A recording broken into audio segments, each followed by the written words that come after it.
Israel ও লেবাননের মধ্যে 10 দিনের যুদ্ধবিরতি ঘোষণা করেছেন মার্কিন প্রেসিডেন্ট ডোনাল্ড ট্রাম্প। বাংলাদেশ সময় শুক্রবার রাত 3টা থেকেই যুদ্ধবিরতি কার্যকর হয়েছে। এটি মেনে চলার আহ্বান জানিয়ে ট্রাম্প বলেছেন, পারস্পরিক সমঝোতার ভিত্তিতে এর সময়সীমা বাড়তে পারে। তবে আনুষ্ঠানিক যুদ্ধবিরতি কার্যকরের 1 ঘন্টার মধ্যেই তা লঙ্ঘনের অভিযোগ তুলেছে বৈরুত। সামুয়েল সাহেবের রিপোর্টে বিস্তারিত।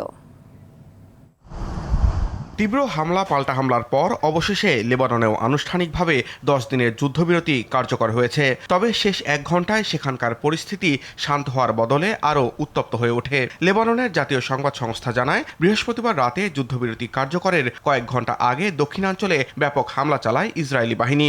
এতে সিডনে 3 জন এবং জাহারানি এলাকায় 8 জন নিহত হয়। যুদ্ধবিরতি কার্যকরের পর পরিস্থিতি কিছুটা শান্ত হতে থাকে। মার্কিন পররাষ্ট্র দপ্তর জানায়, লেবাননের নাগরিকরা একে উদযাপন করছেন। ইরানের রাষ্ট্রীয় গণমাধ্যম জানায়, দেশটির পররাষ্ট্র মন্ত্রণালয় লেবাননের যুদ্ধবিরতির খবরকে স্বাগত জানিয়েছে এবং এই যুদ্ধবিরতিকে আঞ্চলিক সংঘাত থামানোর একটি বৃহত্তর প্রচেষ্টার অংশ হিসেবে উল্লেখ করেছে। তবে যুদ্ধবিরতি কার্যকরের 1 ঘন্টারও কম সময়ের মধ্যে তা লঙ্ঘনের অভিযোগ তুলেছে বৈরুত। দেশটির সংবাদ সংস্থা এনএনএ জানিয়েছে, দক্ষিণ লেবাননের খিয়াম ও দিব্বিন শহরে গোলাবর্ষণ অব্যাহত রেখেছে ইসরায়েল। এছাড়া পশ্চিম বেকা উপত্যকায় ইসরায়েলি নজরদারি বিমানও বেশ সক্রিয় রয়েছে বলে জানিয়েছে সংবাদ সংস্থাটি।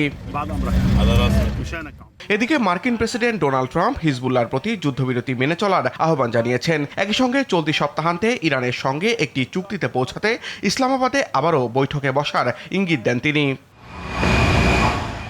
আরেকদিকে ইসরায়েলি মন্ত্রিসভার ভোটাভুটির আগেই ট্রাম্প লেবাননের সঙ্গে যুদ্ধবিরতি ঘোষণা করায় দেশটিতে ক্ষোভের সৃষ্টি হয়েছে। ইসরায়েলি সংবাদ মাধ্যম চ্যানেল 12 জানিয়েছে, মার্কিন প্রেসিডেন্টের পক্ষ থেকে এই ঘোষণা আসা তেল আভিভের জন্য বিব্রতকর। লেবাননের সঙ্গে যুদ্ধবিরতি নিয়ে প্রতিক্রিয়া জানাতে গিয়ে জাতিসংঘে ইসরায়েলি রাষ্ট্রদূত ড্যানি ড্যানন বলেছেন, পরিস্থিতি খুব সতর্কভাবে পর্যবেক্ষণ করা হচ্ছে। হুমকি মনে হলে প্রতিক্রিয়া জানাবে তেল আভিভ। তবে মধ্যপ্রাচ্যের সংঘাত শেষের পথে এমন আশাবাদের কারণে বিশ্ববাজারে কমেছে তেলের দাম। ব্রেন্ট ক্রুডের ফিউচার মূল্য 1% বেশি কমে ব্যারেল প্রতি $98 নেমে এসেছে। যুক্তরাষ্ট্রে তেলের দামও ব্যারেল প্রতি $54 নিচে অবস্থান করছে। সামিউল শিহাব, RTV।